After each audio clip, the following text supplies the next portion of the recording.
Estamos haciendo feas sucias y malas. Está aquí Leo Wilansky.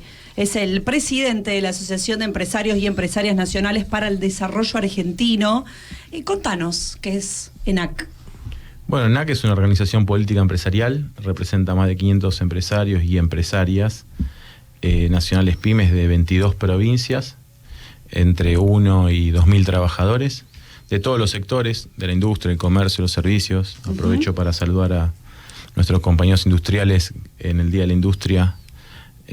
Un gran abrazo, grandes luchadores por la producción nacional, y que tenemos como dos grandes ejes. Uno es la representación política empresarial, que tiene que ver cómo hacemos para orientar este país hacia el desarrollo, algo que viene siendo esquivo ya hace muchos años, desde el retorno de la democracia. No se encuentra un sendero claro hacia ese horizonte. Por eso el nombre largo de nuestra asociación termina con para el desarrollo argentino, porque está lleno de entidades empresarias que no parecen que vayan hacia ese destino. Y es toda una tarea, porque a veces somos incluso refractarios a muchos colegas que creen que salvándose solos van a poder construir un futuro para su negocio. Y después otra arista que trabajamos muy fuerte es la de fortalecer al propio empresario, educarlo. En Argentina no hay un modelo donde se aprenda a ser empresario. Es un oficio autodidacta. Y la verdad que en la era que estamos transitando también se requiere un empresariado educado, formalizado, profesionalizado.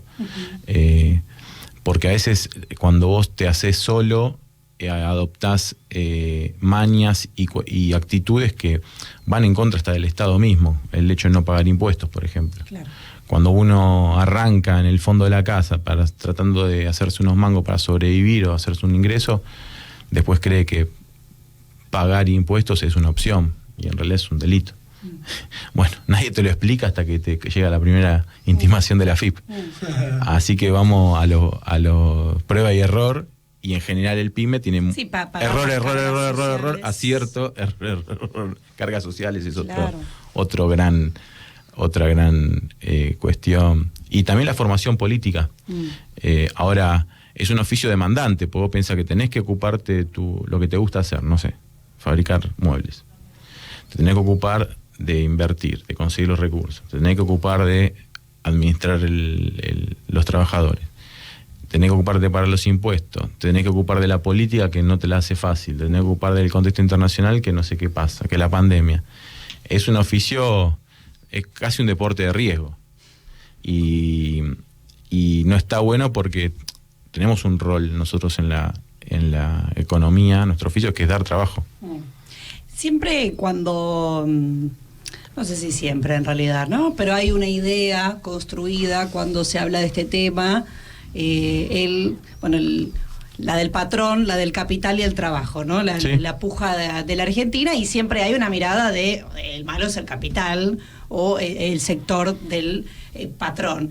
Y el debate sobre la necesidad justamente de una construcción de algo así como una burguesía nacional, digamos, un empresariado con conciencia social sobre el devenir de los destinos de la patria, que un poco tiene que ver con lo que decías, y es nadie se realiza solo en una comunidad que no se realiza. Si tuvieras que analizar en términos de quizás fuerzas o lo que hoy pondera o cómo están esas fuerzas de las distintas tribus de empresarios que hay en la Argentina, ¿qué tenemos? ¿Cómo está conformado? ¿Cómo está ese nivel de conciencia?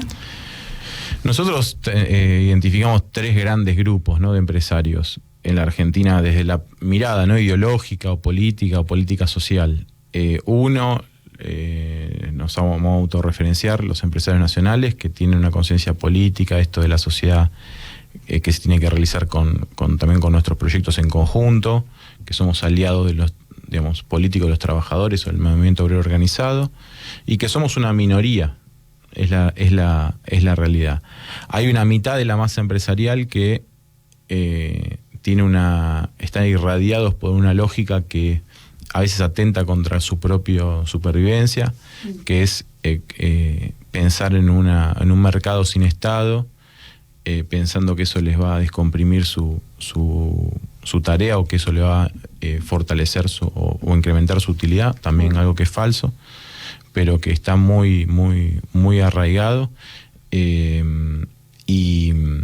que también atenta no solo contra el Estado, sino contra el derecho. Creen que la libertad es libertinaje, básicamente, que no son actores dentro de una sociedad insertos, sino agentes libres que podrían hacer lo que quieren, digamos. Tienen esa lógica, y todo lo que busque regular eso, o las normas en las cuales ellos tienen que desarrollar, es lo buscan colisionar, chocar, lo buscan combatir. Y después hay un 45% de empresarios que no está formado, que está más orientado a su actividad, y que va un poco donde calienta el sol.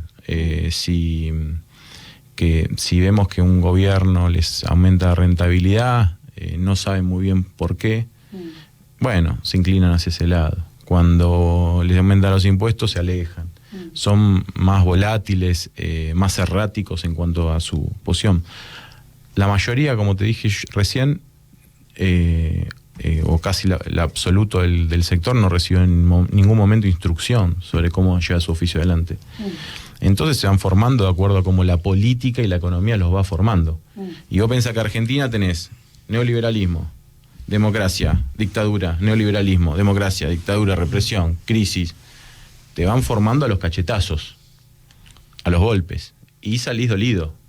De eso, por lo menos esa es la mirada que vemos. Sí, ¿y este es el presente bien de cachetazo el que están viviendo, o es a ver, está esta idea de, bueno, que hay crecimiento económico, no está llegando quizá a los asalariados? ¿Cómo ves sector empresario, por lo menos en tu caso, y los compañeros que están representados en ENAC? Yo lo voy a decir muy claro, porque si no a veces se confunde. Nosotros nos está yendo bien en las políticas de fortalecer la industria en medio de la pandemia, y el ATP logró sostener el motor industrial prendido, y después todos se engancharon atrás de eso, turismo, construcción, después comercio y servicios más tarde, y logramos tener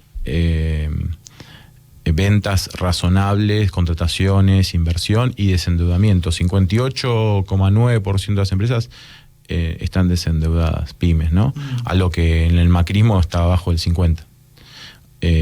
Fundamentalmente también lo que pasa es, como hay pesos circulantes por la inflación, hay una economía que crece en cuanto a moneda, nosotros no vamos arreglando nuestros esquemas de negocios. Ahora, la crisis que estamos transitando la está absorbiendo el mundo del trabajo, nuestros trabajadores. Ellos son los que están recibiendo el efecto de la inflación brutal, creciente, el cepo, el salario que se deprime, etcétera. Los costos de la pandemia, el sector del trabajador, que no recibió, creo yo, políticas significativas más allá del ATP en su momento. Tendríamos que haber seguido con políticas de shock fuerte post 2021. Incluso te agrego el IFE aparte, ¿no? Que va por fuera del mundo registrado, que también se cortó bastante. Para nosotros trabajadores son todos, los 12 millones, aunque haya 6 millones registrados, trabajadores son todos. El problema que tampoco hay en la política una propuesta clara. Nosotros venimos trabajando el Instituto para la Economía PYME justamente para tratar de formalizar esos 12 millones, de meterlos a todos en el mundo del trabajo formal registrado. Porque los 6 millones de, por ejemplo, trabajadores que están en la economía social y popular, se crean su laburo, todo bien, pero ganan la mitad que un trabajador de una pyme. Y los trabajadores de las pymes ganan la mitad que un trabajador de una multinacional. Pero claro, entonces, igual remuneración por igual tarea no se está cumpliendo en Argentina. Pero ahí la propuesta que baja de cierto sector empresarial, hay que flexibilizar, hay que hacer flexibilización laboral. Mirá, las pymes son el 98,5% de las empresas en Argentina. Lo que pasa es que las 1.500 empresas más grandes tienen una contratación fuerte y una red de proveedores que las terminan irradiando políticamente. Ellos tienen su agenda. El trabajador es costo. Para nosotros el trabajador es parte de la unidad productiva. Estamos con Leo Wilansky de ENAC. Hiciste un poquito un planteo sobre el macrismo, situación antes y situación ahora. Me gustaría profundizar eso, quizás en la línea histórica de los últimos años. ¿Cómo lo ves? Con Mauricio Macri perdimos 25.000 pymes. En esta gestión perdimos 11.952, según la AFIP. A pesar de que tendríamos que haber creado 50 pymes por día desde el 10 de diciembre del 2019, algo que se lo dijimos al presidente de la Nación, y que tendría que haber creado el Ministerio PYME justamente para llevar esa tarea adelante. Es muy difícil crear empresas si nadie se está ocupando 24/7 en esa gestión. Hoy está la política PYME, si bien está consolidada bajo ahora el ministro de Economía, está dispersa en secretaría, ministerio, subsecretaría, direcciones, etcétera. Es una política que no está organizada, está difusa. El ATP en su momento, que le pagó el salario a 8 millones de trabajadores de 350.000 pymes, la verdad que fue para nosotros una política muy importante. Sin eso se hubiese perdido 100.000 empresas en Argentina de una. Hubiésemos entrado en un colapso económico. Pero nosotros valoramos lo que se hace, pero como te dije yo, nuestra organización mira un poco más allá de la coyuntura. Y la verdad que no es que no se puede hacer. Muchas veces se lo condiciona el gobierno para que no avance en ese sentido. Entonces nosotros estamos en esa tarea, tratar de liberar las ataduras que muchas veces tienen nuestros propios funcionarios para que puedan tomar con la virome las decisiones que tienen que tomar. Y el caso más claro es el del bono. Para nosotros falta 120.000 pesos por mes a los trabajadores, y se dio un incremento por única vez de 60.000 pesos. Sí. Y el otro día lo fuimos en 2 partes. Y el otro día lo fuimos a charlar con la ministra de Trabajo, esta situación. ¿Y qué pasó? No, bueno, tiene una mirada en línea con el ministro de Economía de no empujar la inflación para arriba. Entonces se trató de dar el máximo bono que se pueda, pero que no genere un salto inflacionario que vuelva a colisionar el salario de los trabajadores, pues se incrementan precios de alimentos, etcétera. Lo que nosotros, ¿qué dijimos? Es lógico que si vos das un incremento salarial que paga el Estado a costa de emisión, va a generar inflación. Pero si vos condicionás a incremento de precios, o sea, estopeas el precio de las multinacionales, claro, no hay inflación, hay transferencia de recursos del capital al trabajo. Exacto. Bueno, faltaban ahí secretarios, otras áreas para discutir esa cuestión. Estamos solo en trabajo. Un poco desbalanceado además, ¿no? Pensar que es el aumento del salario, eso es una mirada particular, que el aumento del salario es quien genera inflación. Es verdad que tenés una situación muy compleja que resolver, pero la inflación está desatada y sí, a los trabajadores y las trabajadoras les alcanza. Pero yo te voy a algo que aprendimos nosotros en pleno macrismo en Ushuaia, y fui a Ushuaia, a Tierra del Fuego también a visualizar la situación, hablando también con el intendente de ahí, con el gobernador de la provincia también. La anónima, cuando la municipalidad de incremento salarial aumenta los precios. Entonces vos ganás más plata, vas a la tarde, a la mañana cobrás, vas a la tarde a comprar la leche y la leche te sale más cara. No te sirve, claro. Al final del día, al final del mes, subiste los salarios y estás comprando la misma cantidad de leche, el mismo. Entonces hay que dar incremento. ¿Qué aprendimos entonces los empresarios nacionales ahí? Hay que dar el incremento salarial, pero no para que se vaya por la canaleta de las corporaciones. En todo caso, armate otras canaletas, que vaya a la economía popular, a las pymes, etcétera, y no a los concentradores o los monopolios de cada sector. Entonces tenés que congelar precios. Ahora, se lo dijimos a Guzmán, esto me escribieron ministros para decirme que estaba diciendo locuras por WhatsApp. Cuando va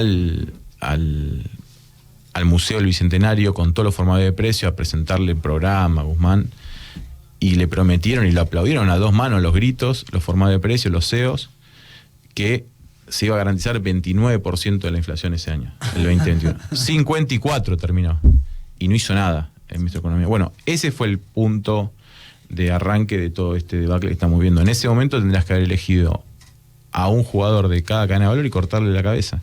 ¿Qué crees que se puede hacer ahora en el corto plazo para regular un poco la situación? Y lo que está haciendo Sergio Massa, en el margen que le deje el Fondo Monetario Internacional, tratar de hacer control de daños. Si el fondo no quiere dar un bono, le deja poner un bono chiquito, bueno, darlo, ir a caranchear dólares a donde se pueda para sostener el esquema de importación. La verdad es que el problema es mayor que lo que estamos viviendo en la coyuntura. ¿Pero estás en capacidad, crees, de frenar algún precio en este tramo? No están siendo efectivos los acuerdos de precios. Claro.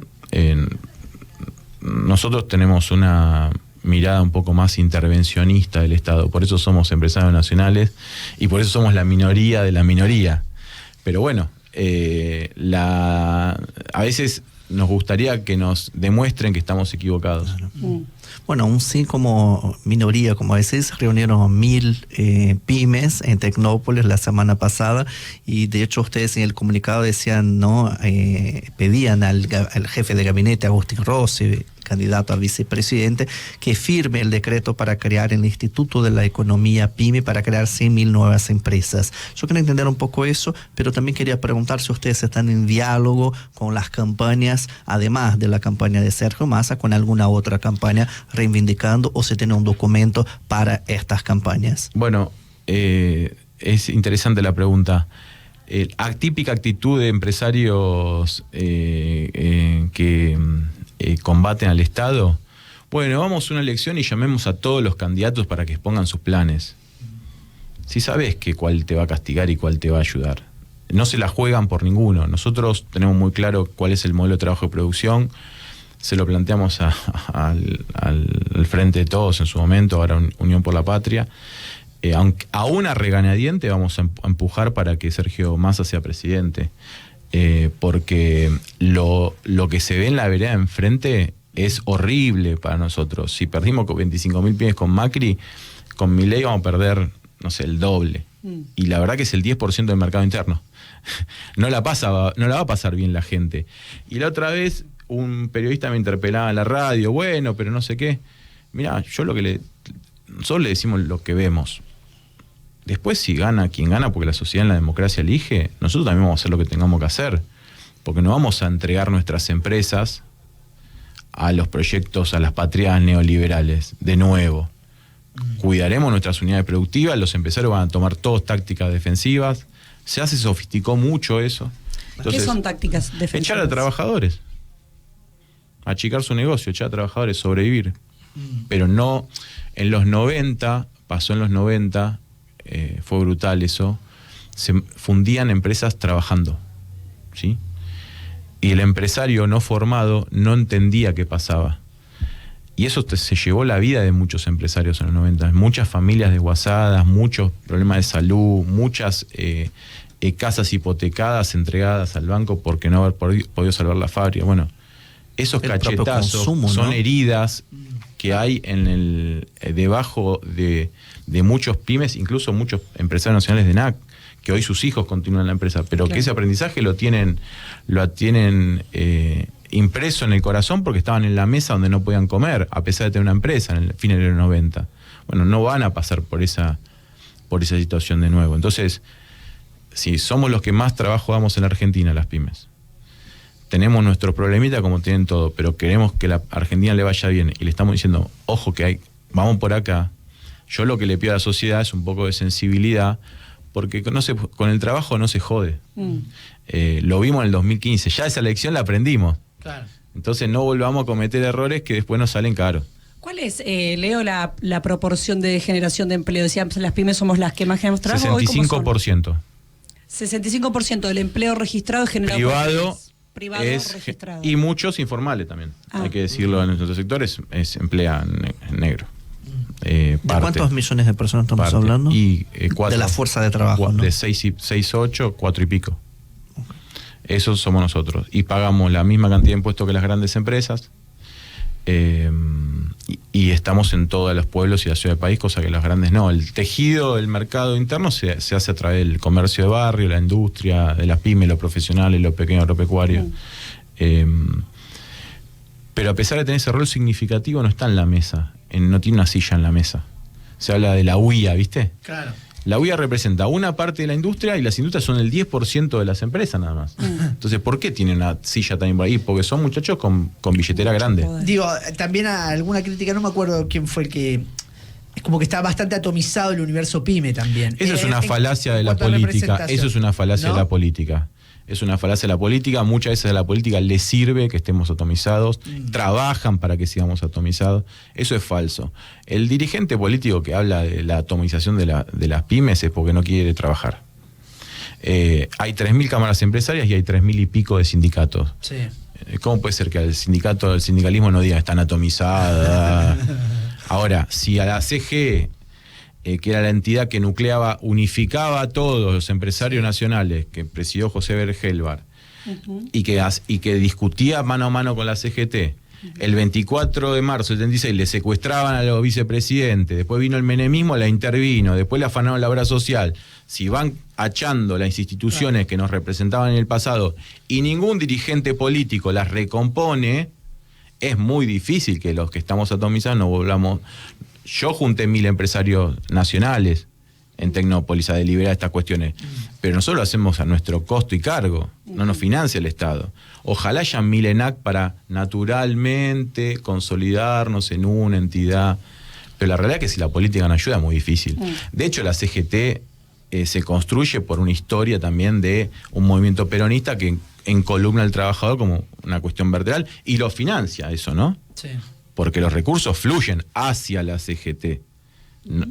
¿Ok? Entonces, me parece que tenemos que pensar también una configuración institucional de cara a un país distinto a futuro. ¿Tienen mecanismos de diálogo establecidos con los sectores organizados de los trabajadores y las trabajadoras? Nosotros tenemos mucho diálogo con la corriente federal, con bancarios, cuero, con la Unión Obrera Metalúrgica, con los sindicatos. Para nosotros son compañeros. Yo quiero ser muy claro en esto. El 85% de las empresas en Argentina tienen menos de 10 trabajadores. Claro. Si yo te hago, viste, cuando tenés que encontrar al culpable que te hacen pasar a las 10 personas a ver quién es el empresario, no lo identificás. Son todos trabajadores. Va en camisa afuera, con zapatillas sucias, labura igual que el resto. Es uno más del montón. Para nosotros los compañeros trabajadores y bueno, las organizaciones que los representan son como nosotros, con otras responsabilidades que defienden también esos intereses, está bien, pero me parece que vamos más o menos hacia el mismo horizonte. Lo que pasa es que a veces se mete la cola de una agenda de empresas que ni siquiera está el dueño en Argentina. Claro. Nosotros nos sentamos a hablar y somos los dueños de nuestros boliches. Sí, claro. ¿Viste? Y nos la jugamos todo. Nuestra plata, nuestros sueños, nuestra historia, nuestras familias, la inversión. Otros vienen a timbear acá. Acá habría una nota que decía el Papa Francisco con esa claridad que lo caracteriza, ¿no? Cuando el empresario ya no trabaja, cuando llega a un nivel de crecimiento, ya se aleja del barro, se transforma en especulador. Bueno, hoy la agenda de especulación nos domina. Y claro, tenemos que ver cómo nos desatamos de ahí. Mira, me hiciste acordar esa frase, la de Perón, que es, hay dos clases de hombres, los que trabajan y los que viven del trabajo de los otros. Y bueno, ¿no? está diciendo que el Papa es peronista, Úrsula. Pero si yo te estoy diciendo que el 85% de los empresarios tienen medio de trabajadores, claro, estamos todos en el mismo barco. Saliendo particularmente del debate de la coyuntura, ¿qué hay que hacer? Es decir, antes mencionabas lo del Instituto PYME. Dijiste en un momento también, pagamos los mismos impuestos que los grandes, ¿no? Sí, claro. Porque es verdad que cuando dato del Ministerio de Economía. Cuando sale el un trabajador paga debate, también en ganancias, paga cuando llega el 33%. Cuando sale el debate de la reforma impositiva, muchas veces se habla para... de otra manera, una forma, lo que nosotros decimos regresiva. Sí. ¿Qué significaría una reforma en ese sentido y en el qué hacer progresiva que, imagino, pudiera estar, no que recaude menos, sino que pueda estar segmentada, por ejemplo, de manera más equitativa? ¿Qué otros elementos? ¿Qué es lo que hay que hacer para que los empresarios nacionales tengan un mayor despliegue y mayor capacidad de generar trabajo en la Argentina? Bueno, ahí hay como, yo te decía, ese umbral de 10 trabajadores por empresa es como un umbral. Vos esos empresarios que tienen hasta 10 laburantes, emplean hasta 10 laburantes, tenés que hacerle la vida más fácil. Tiene que llegar a fin de mes pagar un impuesto y ya se acabó. ¿Cuánto es? ¿El 10, el 15? No importa el monto. No estamos discutiendo achicar la cantidad de impuestos, pero yo pago en la ventanilla que vos me indicás que tengo que pagar, Después que el Estado haga lo que quiera, si lo distribuye. Yo voy, pago, tengo mi ticket, soy un empresario que cumple con la nación y me voy a mi casa. No salir a contratar contadores, analistas de impuestos, que después la AFIP te llame, te intime, que no sabes ni dónde está el edificio de la AFIP, no, que es digital, que escribís, que no te responde. Pero eso estás hablando de la burocracia, ¿no? Sí, pero para nosotros la burocracia es un pie en la cabeza. El famoso pie en la cabeza muchas veces no es el cuánto cobro, de cuánto pago de impuestos, sino el tiempo que tengo que dedicarle en mi vida a concretar el hecho. Y después también la simplificación en la registración laboral. Nosotros creemos que se tiene que hacer de una manera mucho más pragmática, que esté todo más digitalizado, que si yo tomo un trabajador, se haga en el momento que esté registrado, que el trabajador lo valide con una aplicación, la AFIP, lo que sea, y cuando si hay que despedir al trabajador, lo que sea, que diga ahí cuánto es la indemnización que le corresponde, pagársele lo que le corresponde, presentar también el ticket que pagué lo que tenía que pagar, todos contentos. Y no generar grietas para que aparezcan caranchos, para que aparezca la burocracia del Poder Judicial que es insoportable, que intoxica también la relación de la producción. Eso tiene que ver con las pequeñas empresas. Con las grandes ya la agenda es más difícil, pero fundamentalmente el que especula, cobrarle ganancias de especulador. No ganancia de producción, porque usan las empresas para especular y quieren pagar 3% de ganancia. ¿Hoy hay algún debate sobre esta reforma que ustedes están llevando? No hay ningún debate. Yo también tenemos que hacer una mea culpa, porque tenemos el campo popular, Nacional y Popular, un conglomerado de economistas significativo que parece que no está hablando de estos temas. Y hay que hablar de estos temas. Bueno, ¿cómo se saldó la pandemia? Este tema de los impuestos, cobrando el aporte a la extraordinaria grande fortuna, que debería haber sido permanente. No es muy difícil. Ahora, ¿por qué la política no lo sostiene? Bueno, vuelvo a lo mismo. Nosotros como organización tratamos de, si tenemos que elegir, este es el camino que hay que ir. Derecha, izquierda, izquierda. Ahora, si la política va para la derecha, bueno, todo no se puede. Imagino que en los asociados a ENAC hay múltiples miradas. No todo el mundo, imagino, piensa lo mismo. Que naturalmente la representación. Por suerte me volvieron a elegir presidente el 16 de agosto de esta organización hermosa. Claro que hay matices. El día del empresario nacional. Claro que hay matices, porque vos pensás que nosotros estamos. Es difícil ser empresario nacional porque vos estás atravesado por tus propios intereses. Claro. Y a veces tenés que luchar contra esa situación. Es decir, bueno, gano menos, pero al final todos vamos para adelante. ¿Y cuáles son los mecanismos para debatir eso, para confluir eso, lo que conforman? Bueno, nosotros tenemos una comisión directiva, tenemos representaciones provinciales. En Tecnópolis nos juntamos justamente a la asamblea para deliberar esta situación y después más de 1000 empresarios para celebrar el día y también reflexionar. Expuso Berkovich una historia de la coyuntura económica para ver el impacto, que decía, pasa lo que pasa, siempre la pobreza aumenta. No es por acá, pensemos caminos novedosos, eso forma a los empresarios. Y no deja de ser un poco también autodidacta. Así como no hay un lugar donde aprender a ser empresario, tampoco hay un lugar donde hacer una entidad como la que estamos haciendo nosotros. La CGE, que era la entidad que nosotros nos queríamos afiliar, no existe más. Esa entidad que fue vertebral en una Argentina que quería ser desarrollada, bueno, hoy no está. Y nos queda la UIA, que es horrible. A ver, caracteriza un poquito eso para el que quizá no conoce por qué es horrible la UIA. Porque la manejan empresas extranjeras. Peugeot es extranjera. Mercado Libre, extranjera. Arcor vendió gran parte de su capital ahora. Y así podemos seguir. Entonces, ¿qué te va a ayudar una empresa francesa? ¿A que te vaya mejor? Si hoy en el mundo la lucha es por el trabajo. Ellos quieren garantizar su trabajo. Y me parece bien. Lo que nosotros tenemos que cuidar es el nuestro. Claro. No entregarlo. Ahí es lo que me parece mal. Y ahí también los economistas tienen que debatir qué hacer con las corporaciones extranjeras. Claro. Porque parece que a veces le tienen un poquito de cagazo al tema. ¿Qué decimos nosotros? Hay que crear espacios de venta también para que nuestras pymes y nuestras empresas medianas se crezcan. hay que hacer retroceder a los muchachos que tienen el mercado agarrado como águilas y no lo sueltan.